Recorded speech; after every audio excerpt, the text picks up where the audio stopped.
Welcome to the 171st episode of Silver Lining for Learning.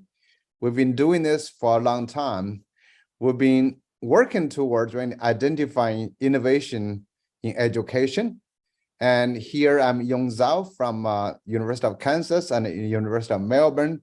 I'm with my co-host, Chris Didi of Harvard, Kurt Bunk of Indiana University, and Punya Mishra of Arizona State University.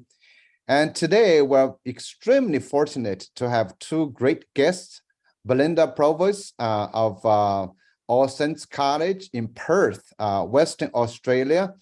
She's the principal of All Saints College. And Esther Hill, she's been working with Belinda for a long time in creating innovations within the school. And they have created a school within the school that's called TSS, the studio school. So today I would like to really highlight the idea about why school within a school is a significant approach, because I've been thinking a lot about educational transformation. In the US, we've been trying to promote school competition through privatization, charter schools, or thinking public school money to support private schools. And they have not really come up with great result. And in my mind, what is important is schools as a monopoly of students in a certain community serve a diversity of students.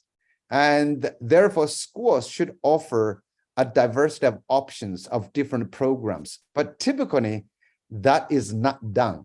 So today we have two great guests who have done this, and here they are to share with us. Belinda, would you go first, introduce yourself, talk a little bit about All Saints, and then talk about the innovations you've gone through all these years. Thank you. Okay, thanks, Yong, and thank you for inviting us to be on your podcast. It's our privilege. As Yong said, I'm the principal at All Saints College in Perth, Western Australia. I've been principal there for 10 years and was principal of a girls' school in Adelaide prior to that, an independent girls' school in Adelaide prior to that for 10 years. And I've come to Perth.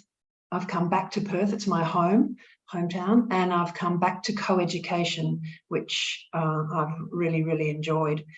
I guess when I arrived at All Saints College in 2013, one of the first things that seemed to be important to do was to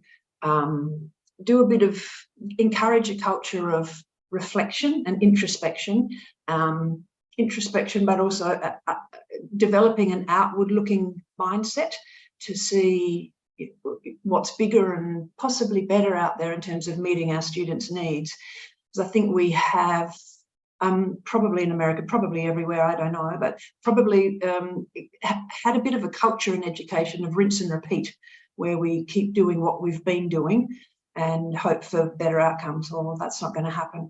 And so one of the things that we did initially was invite into the college people from outside. And one of the first professors we invited in was Erica McWilliam, and she's a professor from Queensland University of Technology. And she was telling us back in 2013, look, mark my words, some of the brightest students, some of your brightest students, and some of Australia's brightest students are going to bypass the whole system. They're going to elect to not go to university. They're maybe not even going to elect to worry about graduating and so on, because a lot of students aren't thriving in the current system. And eventually they'll vote with their feet.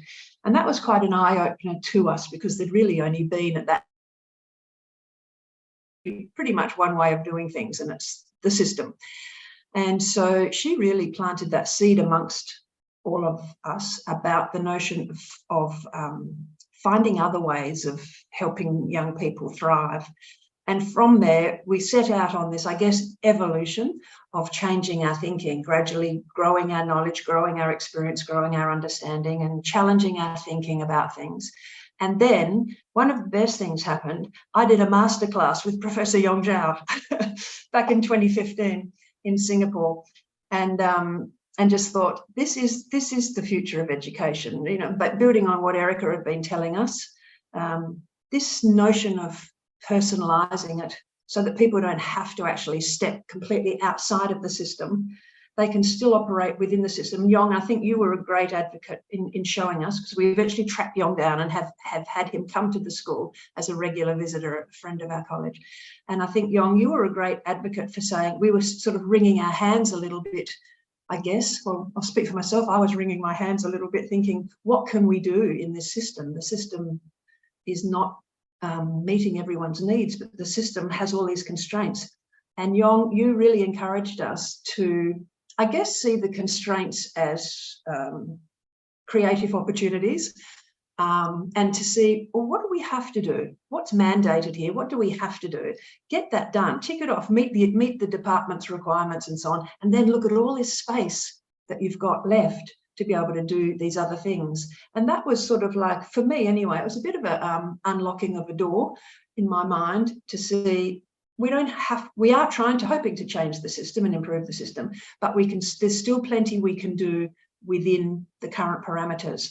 And so, as I say, Yong came to Perth a number of times to meet with us, and Esther and I have been talking about this evolution of encouraging our staff to be outward looking, forward thinking and so on. And I remember, I think it was after the second visit, Yong hopped in a cab and headed back to the airport to go home. And Esther said to me, you know, staff don't necessarily love coming to staff meetings, as we all know.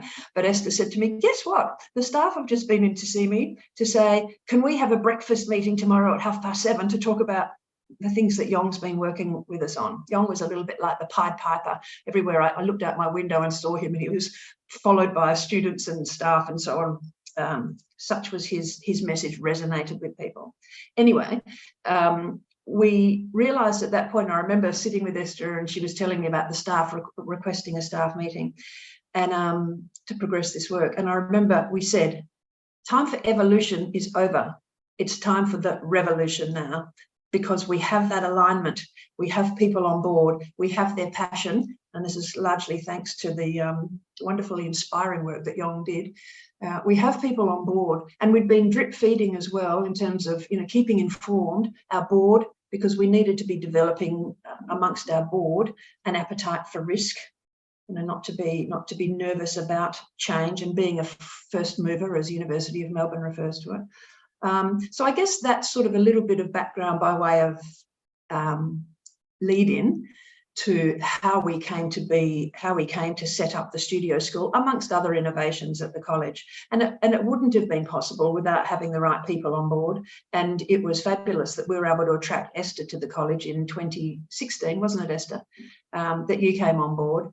And Esther became the project lead for the studio school with her pedagogical background, and with the help of some other staff and key people in the college, was able to push through some of the challenges that we faced to eventually realise in 2022, kind of in the midst of a pandemic, a shopfront standalone school. And I think we would both agree that it's important to be a standalone entity.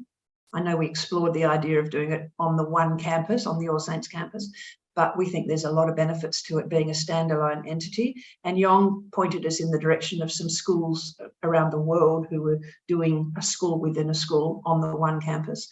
And we went and looked at those and made the decision to pursue a standalone school. It's got the same governance structure as the college. It's got the same leadership team as the college, but it's a standalone school with its own space, its own norms, its own culture and identity.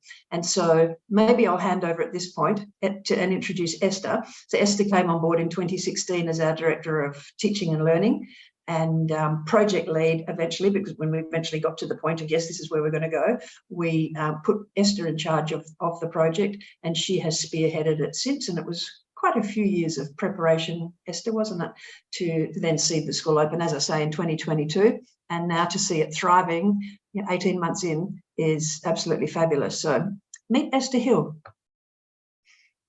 Thank you, Belinda. Esther, go ahead. Hello, everyone. It's great to have the opportunity to talk about both All Saints and the Studio School. Obviously, Belinda and I are very proud and very passionate about the places and the folks that we work with. So it's great to have that opportunity. So thank you. So probably 5 years in the planning, before we opened the studio school in Fremantle. So Fremantle is the port city in Perth, and it's a thriving artistic kind of historic hub. Yong visited earlier this year and saw how it all looks in real person, and it's a place where at the heart are two things, and both of these things came out of the work that we did at All Saints. So at All Saints, with Yong's support, we had a strong focus on personalisation. So how can we, with the systems that we have in place, how can we personalise learning for each of our students, understanding that every young person is so different and every young person is striving for different things. So personalisation was a real focus for us, and we've put a whole bunch of things in place at All Saints in order to enable greater personalisation. And the other thing that we've had a really strong and intense focus on has been the notion of agency. So agency and co-agency. So agency for our young people and also agency for our students. And I guess the studio school is an opportunity to grow in a new site, a new culture that enables us to explore those two things, agency and personalisation, in a much more rigorous and intensive kind of way, without the history and the culture and the timetable and the structures and the practices that are already in place. And so what we have in Fremantle is, at the studio school, is we have what we call a micro school. So at full capacity, it will be 120 students. We wanted to start with 25 students. We started with 35. By the end of our first year, we had 50 students. The start of our second year, we had 75 students, and we now have close to 90 students, and we're nearing the end of our second year. So we had a plan over 5 years that we'd have 120 students, but we're very close to being that in our third year next year. So at the heart of this place, the studio school, are some key differences which have been afforded us because we have this new space. So part of that is where we are. So being in the middle of the city, so we're a studio school in the middle of the city, and that enables us to break down the barriers that exist between school and the real world. And so we really want our students not to be not in the real world. We want them in the real world. So we have community coming through our doors, and we have our students flowing out into our community, and a lot of the work that we do is in that space. Our studio school looks like a co-working space. So if you walked into any adult co-working space, you would recognise what the studio school looks like. So it's a very large open plan space. And what that allows is for that agency piece, it allows for our young people to be able to physically be in ways and places, learn in ways and places that in a traditional high school that has spaces that don't allow for that kind of agency to happen. So the space is really different.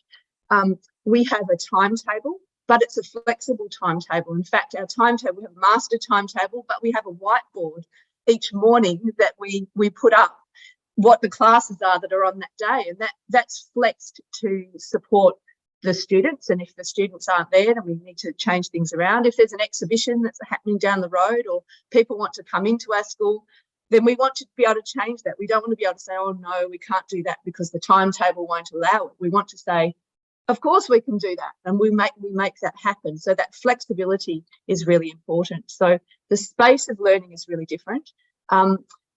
It's also a space where students and adults are human beings alongside each other. And I think, Yong, you experienced that when you were at the studio school, in that, we're all in it together, and we're first names, very important to be on first names in that kind of environment. So the relationships that we have are different, and the relationships are about supporting that agency. So students having agency and being able to express themselves and being able to co-design with us a learning plan.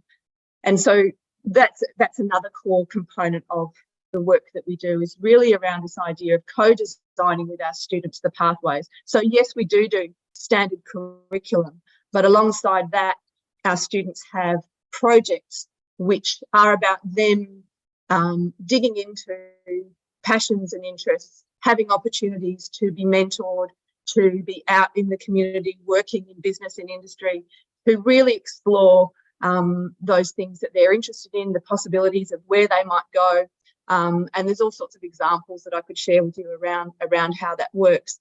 And so in that space, what we've created is a space where students feel, and you can feel it when you walk in the door, you can feel this sense of the students own the space, and the students run very much, they're supported to run their own program, and we're there truly to facilitate that learning. So I might leave it there and see if there are questions that you'd like to ask about that, Yong. Yeah, just hold on. We got people have questions. I just want to highlight one thing, I've been trying to really look at schools like as innovative as TSS. And so it was really, I have to say, I've seen so many schools. This is one of the schools I truly want to recommend. So that's why I want to bring you to this show. Punya, you have a clarifying question? Go ahead. Yeah, I'm sure you mentioned this somewhere, but when did the studio school start? I'm sorry if I missed that. So we opened last year, start of 2022. So this is our second year of operation. Okay, thank you. Kurt, you have a question? I have two comments and a question and a half. I will say, Belinda, if I was in Adelaide for a decade, I'd be hard pressed to go somewhere else. It's such a lovely place. It is. Exquisite wine as well. Yeah, WA's got really good wine as well. I have lots of friends in Perth, but I've not visited them yet, and that's on my bucket list to do. Good. Yeah, so when I do, I'll let you know. Yeah, absolutely. The second comment is I have a talk called Learning is Changing. Is this an evolution or a revolution? And I try and convince people that with 30 different ways learning is changing in front of our eyes, it's a revolution, just like you said. Learning today more open, more online, more blended, more massive, more game-like, on and on and on and on. So many things have changed. So I'm with you all the way there. And as Esther was starting to talk, she's pretty much kind of answered my question and a half, but I'll ask them anyways in a different way. First, a clarifying question. Is studio school the same as micro school, or is micro school a school within the studio school?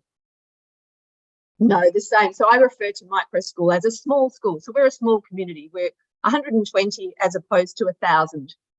Okay. And so my question always relates to principles that underlie the new initiative program or school. And I've written them all down that I've heard so far: project-based learning, co-designing of learning, co-work or collaboration, open spaces for learning, a degree of ownership of the learning process, real world activities and meaningful learning. Engagement is really the hub for everything. You want to engage your learners because you don't want them dropping out. And there's a couple other things you mentioned. Co-agency. I wonder if there's other principles within that you might want to pull out and mention. And then the sub question to that is, you're working with kids who are not convinced they can survive in schools, or that they want to go to a school, and they see all this open educational resources in front of their eyes and can explore them on their own 24/7 and can learn on their own. So given you're all saints, what if you have somebody in limbo between your school and just learning on their own, being self-directed, and just decide, I don't need school at all? What happens to the kids that they're not totally convinced, but they want to try? Do you allow them the space to go off and venture into their own and do what they want and self-direct for a while, and then come back into the studio school and go, go back and forth? So a question about principles and a question about those people I call limbo, people are not totally convinced, and it looks like you're pretty convincing, so it wouldn't be that many students, but I'm just wondering. So Belinda, feel free to jump in, but I'll add to the principles first. I guess one of the principles that we didn't talk about was the idea of success measures. So what does it look like to be a graduate of the studio school, and what does success look like? And so I guess one of the principles that we have, and a founding principle, is that firstly, for every student, there is a different measure of success. And we would say the same at All Saints. You know, every student, there's a different measure of success for each of those students. But the measures of success at the studio school are certainly only in small part the numbers and grades that appear on the transcript at the end of their final year. That the measures of success are the networks that they've built, the capabilities that they've developed, the projects that they've undertaken, not necessarily successfully, you know, the series of failures that they've had as they've been navigating those things. And so, and the other really important part here is the development of that human being from being potentially, you know, an adolescent who doesn't have a sense of direction and doesn't have that agency, to being somebody who is very confident and self-directed in their learning pathway. You know, how is it that I learn, and how do I? So I think that's a fundamental principle that we work with. And so we're focused on our students learning and undertaking learning, but we're not focused on that single measure of success, which is numbers and marks and grades. That's a small part of it. It's a necessary part, but it's not the whole part. And I think I'd just throw a jump in there, Esther, and just piggyback on that. Don't forget what your next thought was going to be. I think really key to the studio school success, and it's not rocket science in that it is key to success in any learning institution, in any school, is the relationships. And one of the advantages of being the micro school, we only have 40 students per year level, years 10, 11 and 12. One of the advantages of that is everybody is super visible and super accountable for every interaction, because every interaction affects everybody else.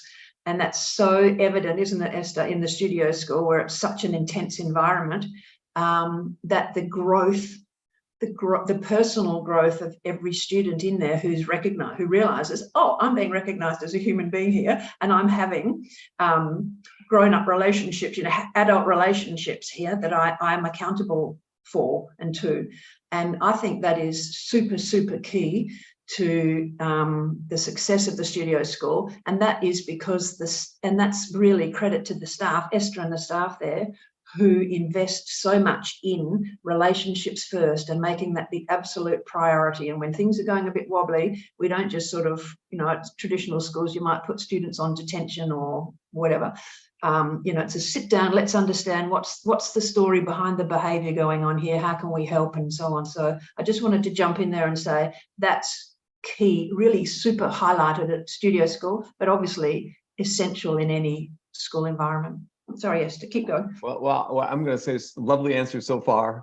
And have you written any of this up somewhere in a short format that you could send to us? Yeah, we've got quite a few things. Yeah. We could certainly send you some articles that we've been asked to write, because it has been, because it's new, it has attracted quite a lot of interest, including, we're very happy to say, the Minister for Education in Western Australia, who contacted us and asked if he could come and have a look, because he is currently conducting, and he's invited Esther to be involved in this, currently conducting a review of our education system, particularly at that pointy end. And so we're delighted to have this new Minister for Education who's become aware of what's happening at All Saints and at the studio school, and is really keen to learn and to understand how it might work on scale, I guess, scaling it up. I need to jump in here. I don't want to make you guys feel too good, but I have to tell you, I've worked with a lot of schools, including some schools in Adelaide, to say, do you want to build a school within a school?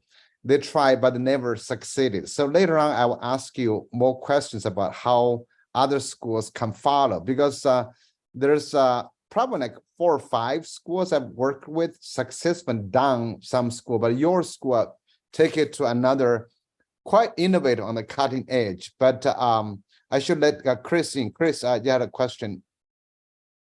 So I'd like to take a couple minutes just to frame this in maybe a little different way, because I've been very interested in schools within school as a model of how to change education. So we talk about evolution, and you get the first 10% to 20% of change pretty easily, and then the rest of the system wakes up and crushes the change, and the tide comes in and washes away the sandcastle. And so most of us are just familiar with this sort of endless trying to push a rock up a hill in terms of changing traditional systems. And then there's, some people call it revolution. I would label it transformation, where you change 40% of the system at once to get past the kind of 20% and then 80% of it crushes you. And then there's a bitter war between the old system and the new system. And sometimes the new system wins and we see a transformation. Sometimes the old system wins, but it's always very bloody and challenging for everyone. So I was interested when my late colleague, Professor Clay Christensen at the Harvard Business School, wrote a book in business on disruptive innovation, in which he pointed out that in commercial settings where consumers, vote with their feet in their pocketbook, that you see disruptive innovation where desktop computers start at the margins. Nobody who runs their business on a mainframe would take a second look at desktop computers, but they did meet the needs of a small subpopulation. And over time, because it's not in direct competition, the mainframes lose ground and the desktop computer takes over. And then, of course, the laptops disrupted the desktops, and the padlets are disrupting the laptops, and so on, mobile devices. So it's a model that works really well in business. And he wrote a book called Disrupting Class, where he said, well, this is going to happen in education. And people like me said, not so much, because this is not, a market economy, especially not K-12 education. He eventually migrated his point of view to be more about college, which is closer to that. But I was challenged to give an example of disruptive innovation, and the example that I gave is a school within a school. So I did some work about 15 years ago for a relatively affluent public school district. And like all school districts, rich or poor, privileged or marginalized, they had a fair number of students who dropped out for all the reasons that students drop out. But they had the resources to try to do something about it, so they started a school within the school. And the only way you could get into it was if you were about to drop out. So there's similarities here, and my guess is that if we looked at all the schools within a school that are well done, there would be similarities in terms of special types of students that are not well served by the current system, which of course is disruptive innovation, a niche population not well served by the regular system. So where am I going with this? Well, two things happened in this district. I am getting to a question as to whether or not these happened with you. Two things happened in this district. The first is that the very best teachers in the district said, we want to teach in the school within the school. And some of that was because good teachers are attracted to the student, helping the students most at need. And some of it was, I think, because the teachers wanted out from under all the policies and all the regulations and all the standardized testing. Because in the school within a school, in this particular setting, the only rule was that you had to keep the students in school. You had to make them want to come to class. And so it was a very student-centered, real world oriented learning by doing, where the teacher had to somehow bring the curriculum standards in to examination of things like human trafficking that the students would pick to study. But the second thing that happened, and this is where the disruptive innovation comes in, is that the superintendent began to be approached by parents of straight A students who were getting very high scores on national merit exams and SATs, and the parents were saying, can't my kid be part of the school within a school? Because the parents understood that those students were actually getting a better education than the kind of test prep elite education that often parents in wealthy districts want. And that's disruptive innovation, because if you find a way to keep that going over time, the school within the school becomes the school, and the other system just falls apart. So I'm curious, both how you feel about my framing this as a model of disruptive innovation, which I think it is, and also about whether you think over time you might see some of the same kinds of things with dynamics with teachers and dynamics with parents. Thank you, Chris. Esther, I'll just jump in and then you follow on if you like. I was very pleased earlier this year to do Clay Christensen's Disruptive Innovation course. Happily, I mean, I was obviously very sad he passed away, but happily Harvard has continued to use his lectures and so on in that course, and I found it very interesting, and it was actually quite eye-opening to think, hey, that's kind of what we've done. So I was sort of understanding a lot of the theory after the event. And yes, we are certainly seeing that the school within the school, although not physically within the school, it's part of the school structure but sits separately, is appealing more and more widely, to the point where we, well, as Esther said, we're looking to be full before we had planned to be, but also to the point where we're having people from different districts across Western Australia asking us, well, why don't you have a years 7 to 9 studio school? Well, why don't you have a years 10 to 12 studio school in the northern suburbs, or down in the southwest in the wine district, and so on. So we're certainly seeing that it is resonating with the community. And I guess just the last point before I hand over to Esther, I guess what we learned is, at All Saints College was on this trajectory focused, as Esther was saying, on agency. We set up, I think when you were there, Jon, we set up the employment agency for All Saints kids within the school, looking at all different vehicles, innovative vehicles, to sort of facilitate greater personalisation and agency and efficacy. And so all of that learning and that trajectory we'd been on, and Jon was a big part of that, informed what the studio school, the plans for the studio school and what that was looking like. And then it's been created. And 18 months in, I guess what I would say now is, what I'm noticing now is the mothership helped to create the satellite city. And now there's an awful lot of learning going back the other way, where All Saints College is learning from the learnings and the learnings of the studio school and the great successes they're having, and how can we bring that back to this, back to the mothership. So it's been an interesting process of iteration, I guess. Esther, did you want to add to that? Yeah, I just wanted to, I guess I wanted to answer Kurt's question at the same time as addressing Chris's, and thanks, Chris, for talking about Christensen, because certainly Belinda and I have talked about that notion of disruptive innovation, and it's it's the theory in practice and feeding into it. But I wanted to answer Kurt's question before around the students and whether or not that flexibility, and it also addresses that point around what are the kinds of students, who are the students who are coming into the studio school. And so 2 examples of these students. We have one student who wanted the flexibility to continue to live in Margaret River, which is where the good wine is, to continue to live in Margaret River and to do our courses by correspondence, connecting with teachers, completing a course, and then to come into the studio school space, and now wants continued flexibility in the way that he works, so that he's going to be kind of part of our community but not part of our community. So we've got a student who's like that. There's several students who have kind of different ways that they work with us.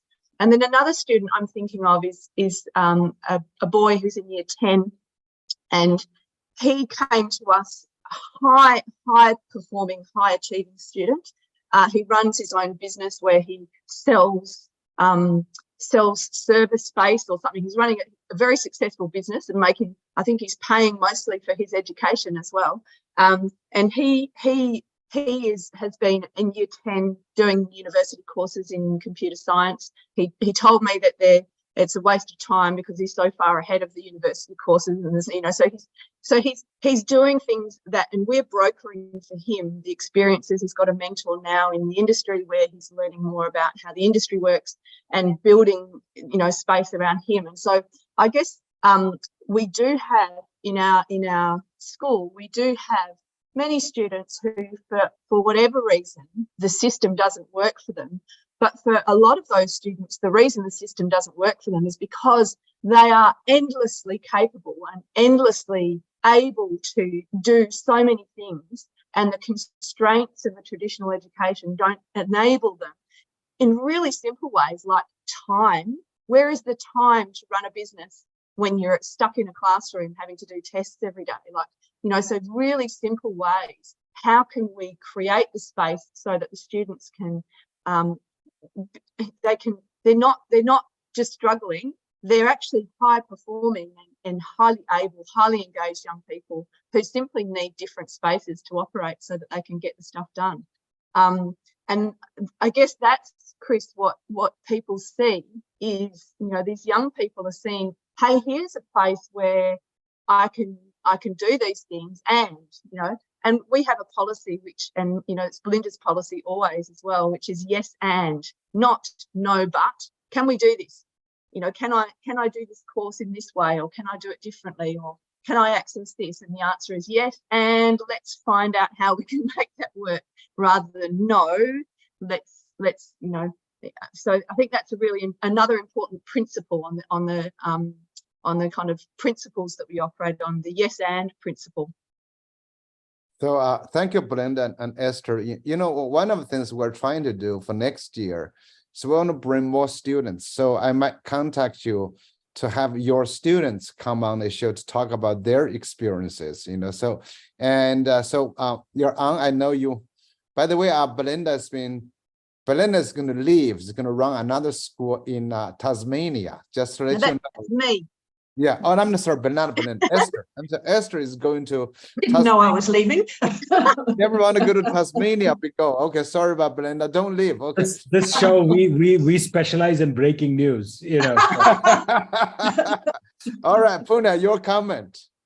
Yes, thank you so much, and thank you so much, Esther, for the last thing you said about the yes and, because that's standard technique in improv. Whenever you go to any kind of an improv theater, the big thing is like whatever has happened before, you never say no, but you always build on that. And I think that's a really powerful sort of an approach towards thinking about any kind of problem solving. And any time anybody comes to you with a challenge, it's like yes, or a question, it's yes and what can we do more. So I really didn't have a question. I had more of a comment, which is that one of my sort of proudest moments, and I've written about this on my blog. You as an academic, you write journal articles and you get cited and so on. But for me, the biggest one was I had an opportunity here after I joined Arizona State to work with the local school district to build exactly something like this, which is a school within a school. And it's called the Spark School. It's running now, and there are lots of stories about sort of the politics of school boards and so on about making that school happen. But that was the third through fifth grade.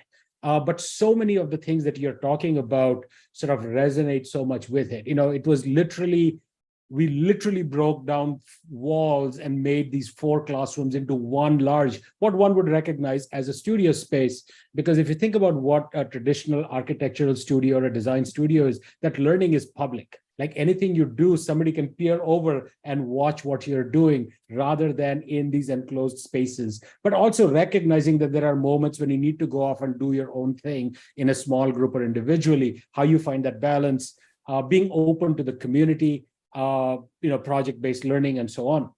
So the reason I asked that question initially about when did the school start, because this school that I'm talking about, the Spark School in Kyrene School District locally, started 6 months before the COVID pandemic hit. So they started in August of 19.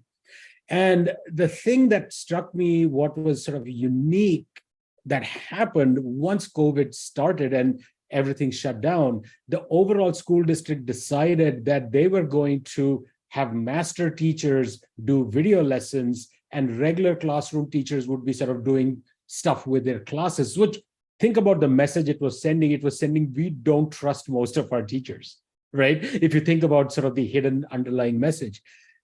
The Spark School, the teachers and the leadership within that school actually pushed back against it. And they said that we have formed these relationships with our community, with our parents, with our students, that this is not going to work for them. They are going to be, and that we want to do something different. And they actually appealed to the administration, and that got through. And to me, that was like really testimony to the fact that we had built within that school, within a school, a very resilient system, a system which took the shock of the pandemic and did not respond by either putting its head in the sand or by falling into like, okay, what's the bare minimum we can do? It actually responded by saying, yes, and like, yes, we have a pandemic, and what do we do with it?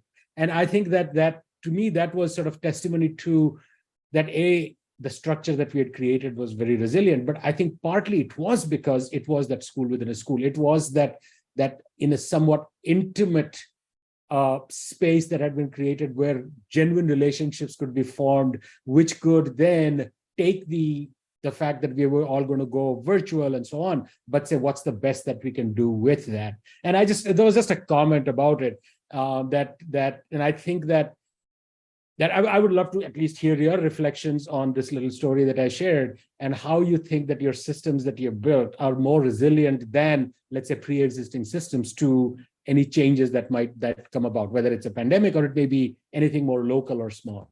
I was just curious to hear your thoughts on this. I think, sorry, Belinda. No, you go.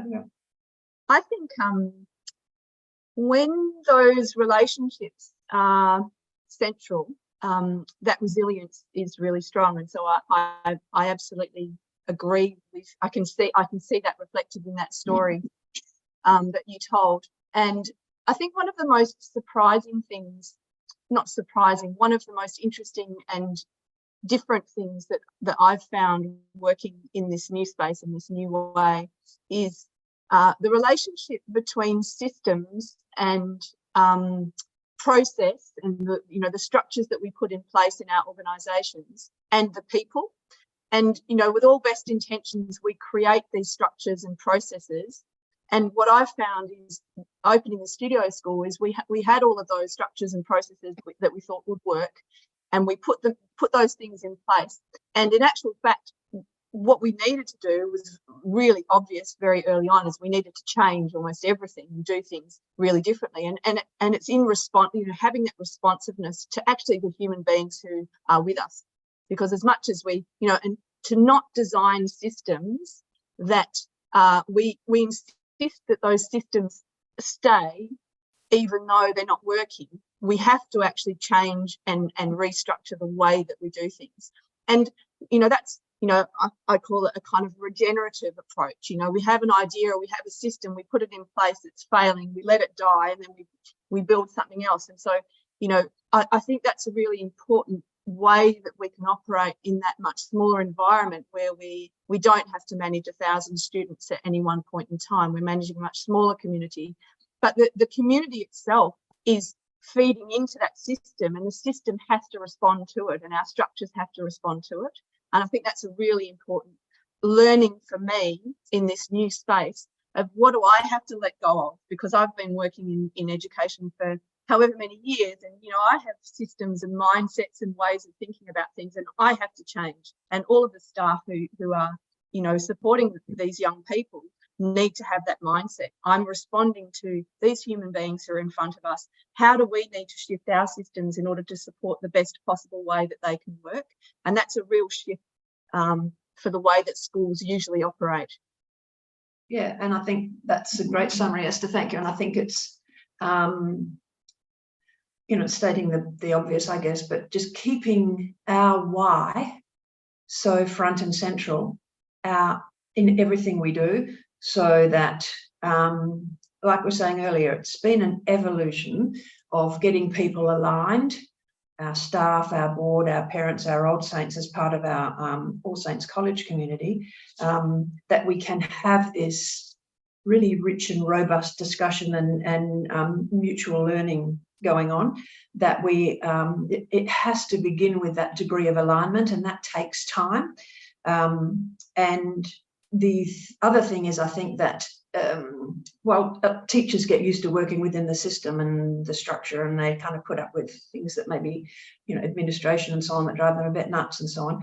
I think what happens, while the studio school is super intense for those staff who are working down there, because everyone's just in this co-working space together, I don't think there's a doubt that in anyone's heart, in any educator's heart, that this is a fantastic model addressing the why of why we all became educators in the first place. I think it speaks to every educator's heart, and even if it's not for everybody, it's certainly not for everybody, is it, Esther? There's some teachers who are fantastic practitioners at All Saints who wouldn't want to step into the studio school space.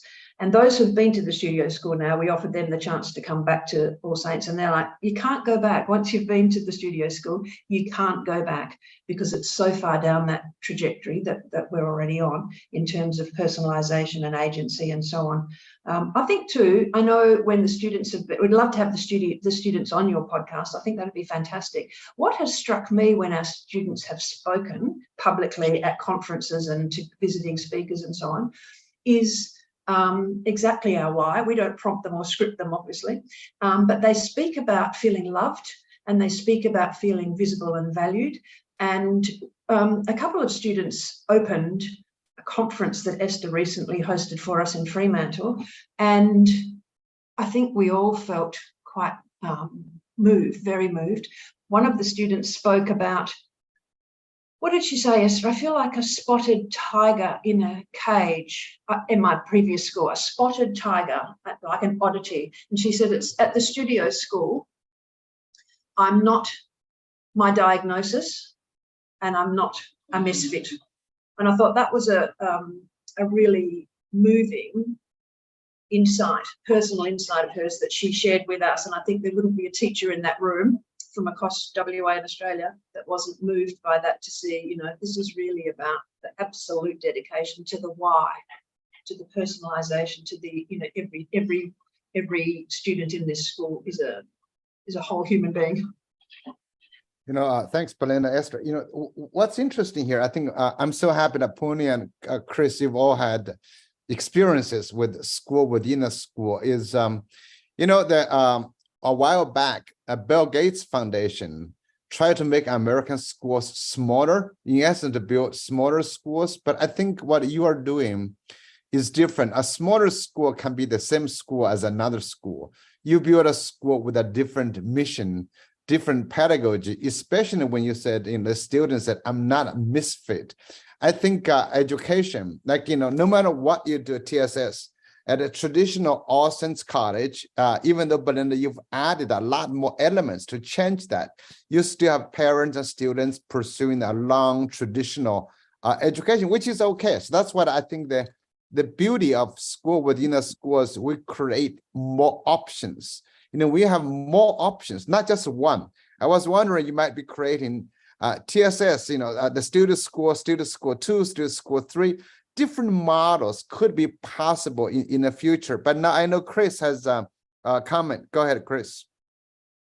Well, I'm glad we've all been thinking about disruptive innovation, because I think it has a lot of promise, and it is a theme that's been through Silver Lining for Learning. Episode 120, Michael Horn, who's now a colleague of mine at the Harvard Graduate School of Education and a co-author with Clay Christensen, talked about a book that he had written that helped to explain disruptive innovation. So it's an important theme.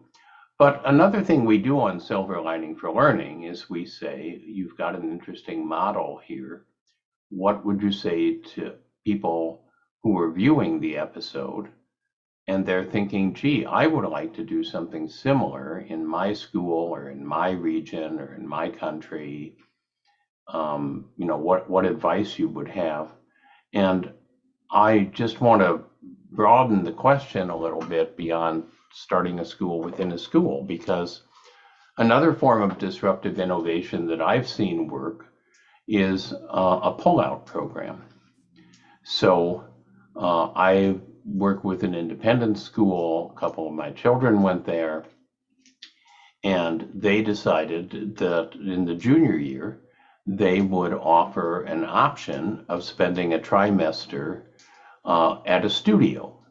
There's a local studio that basically serves schools by pulling students out, giving them, essentially 8 weeks of really intense studio work, and then they go back into the school with the credit.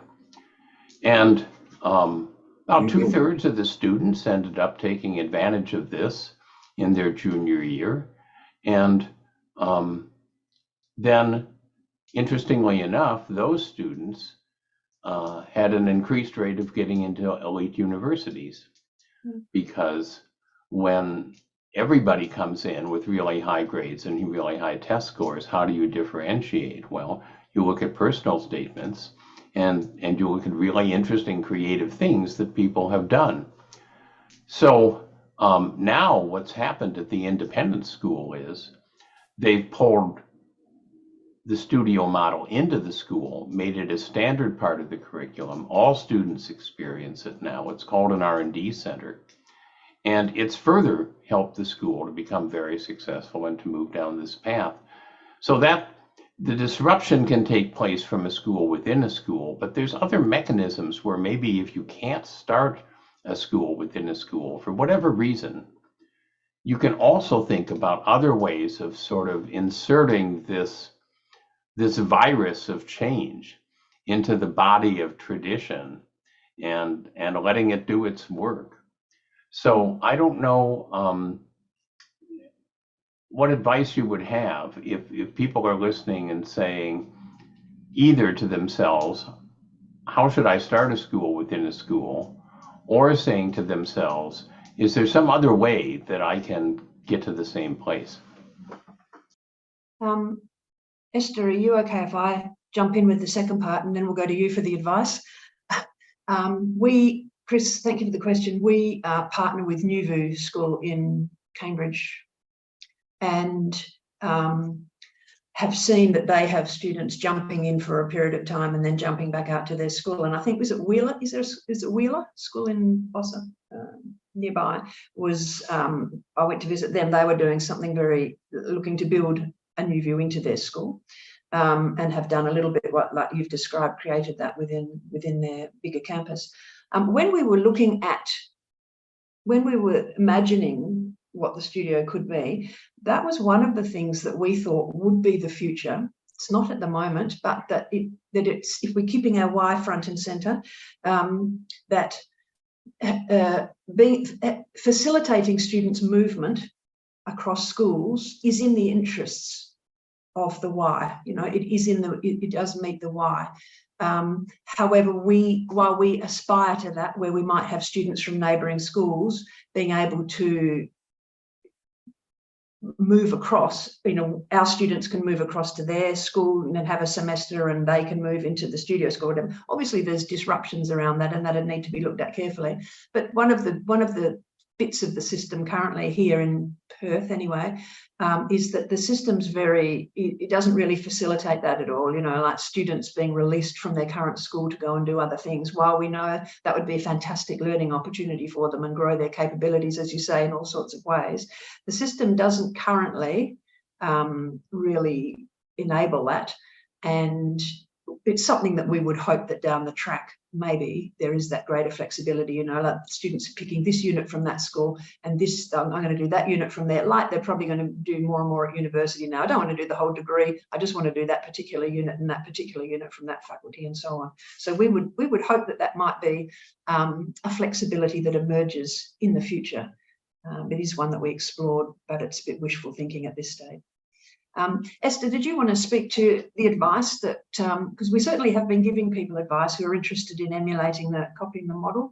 And so, Esther, would you like to speak to that? Yeah, it's hard to say what's the advice. I think there's some really general things around: do your research, know your people, make sure that you have you might have fantastic intentions to be able to create a program or a school that functions in a way, but you need to make sure you've got the people who can support that. And when you've been working, when teachers have been working in systems that don't function in that same way, how do you find teachers who are able to support that? I think Belinda mentioned before, one of the really key pieces is around that why and the alignment. Like, you know, you have to have all of your pieces lined up in terms of the what's the philosophy of this place and how does it fit with the culture, and how does it, you know, all of those pieces need to be really, really clear. You know, when we started, we were selling something to our students and their families that had there was no proof of anything, you know. So the why was, you know, that philosophy and the why was really, really important, to have that really, really clear about why are we doing this? What's the purpose of this? You know, is it for students who don't fit because they have learning difficulties, or is it, you know, students who don't fit because, you know, why is it that you're doing that? And making sure that why actually continues to serve as you're responding to the folks who you're working with, those young people who you're working with.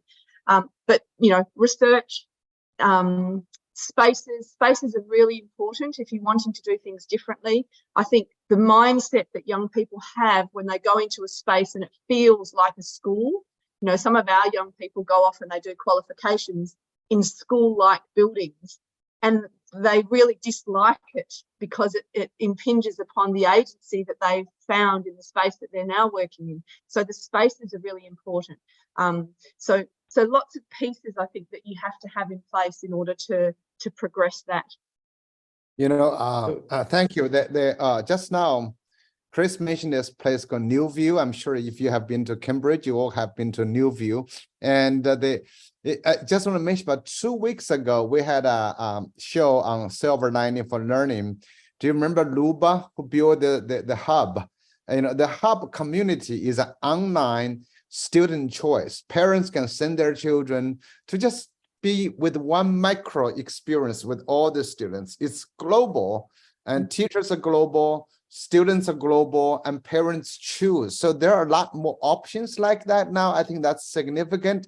Now, time always runs by quickly, but Kurt has a quick question. And after that, Chris is going to plug next episode. Kurt, go ahead. We probably have time for 30-second answers from each of you.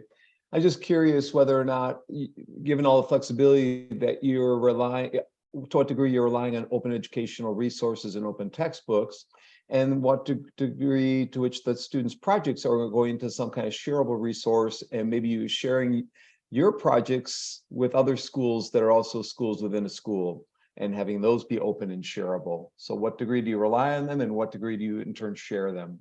30 seconds each.